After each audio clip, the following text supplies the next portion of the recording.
एक छोटे से गांव में सखुबाई नाम की औरत रहा करती थी। वो बहुत ही गरीब थी, किराए के घर में रहती थी। उसके पति को गुजरे 2 साल हो गए थे। उसे एक लड़का भी था, उसका नाम था राजेश। वो पढ़ाई में बहुत ही होशियार था। पति के गुजरने के बाद घर चलने की सारी जिम्मेदारी सखुबाई के कंधों पर आई थी। साथ में राजेश की पढ़ाई का बोझ भी था। सखुबाई हमेशा सोचती कि उसका बेटा एक दिन बड़ा अफसर बने। सखुबाई जब काम करती तो राजेश भी उसके साथ जाता। सखुबाई लोगों के घर जाकर बर्तन मांजती तो कहीं खाना बना देती, तो राजेश बैठे बैठे लोगों के घर आए अखबार को बड़े ध्यान से पढ़ता। एक दिन जब राजेश अखबार पढ़ने लगा तो एक मालकिन ने बड़ी कुत्सित से कहा, अरे राजेश, अखबार पढ़ के क्या तू बड़ा अफसर बन जाएगा? इससे अच्छा तो माँ के काम में हाथ बटा, कम से कम उसे कुछ मदद तो हो जाएगी। इस पर राजेश बोला, मालकिन, मुझे बड़ा अफसर बनना है, कलेक्टर बनना है।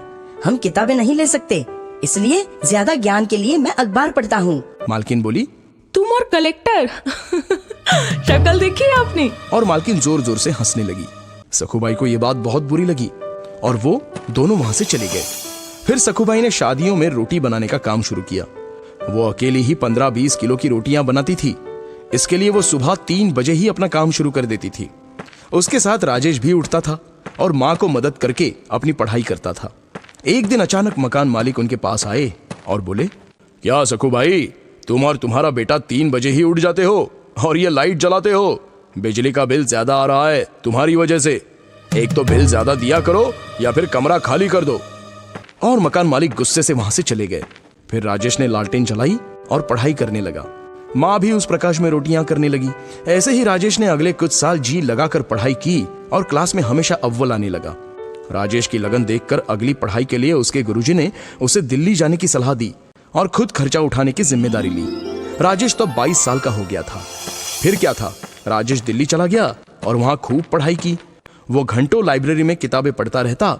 फिर एक दिन जब एग्जाम का टाइम आया, जाते जाते किसी गाड़ी वाले ने उसे ठोक दिया। राजेश जमीन पर गिर गया। उसके सिर और बाएं हाथ को चोट आई।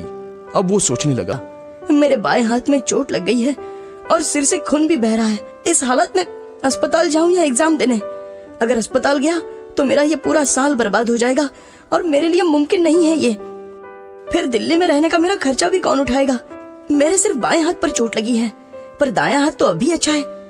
मैं इस हाथ से एग्जाम दूंगा। और फिर राजेश वहां से सीधा परीक्षा केंद्र गया और परीक्षा दी। परीक्षा देने के बाद राजेश अस्पताल में भर्ती हुआ और इलाज करवाया। राजेश ने अस्पताल में भी पढ़ाई जारी रखी और इंटरव्यू अटेंड किया। फिर कुछ दिन के लिए राजेश माँ के पास गांव वापस चला गया। कुछ दिनों बाद रिजल्ट के दिन माँ ने अखबार खरीद कर लाया और राजेश को परिणाम देखने को कहा। राजेश ने रिजल्ट देखा तो उसने जोर से चीख निकाली, माँ, मैं पास हो गया, तुम्हारा बेटा अफसर बन गया, मैं कलेक्टर बन गया हूं माँ। ये सुनते ही माँ की आंखों से आंसू आ गए और वो दोनों रोने लगे। तो दोस्तों, क्या समझे इस कहानी से कि हमें हमेशा अपना लक्ष्य प्राप्त करने के लिए मेहनत करनी चाहिए। दुनिया चाहे हम पर हंसे या मजाक उड़ाए, लेकिन हमेशा अपने लक्ष्य का पीछा करना चाहिए। कामयाबी जरूर मिलती है।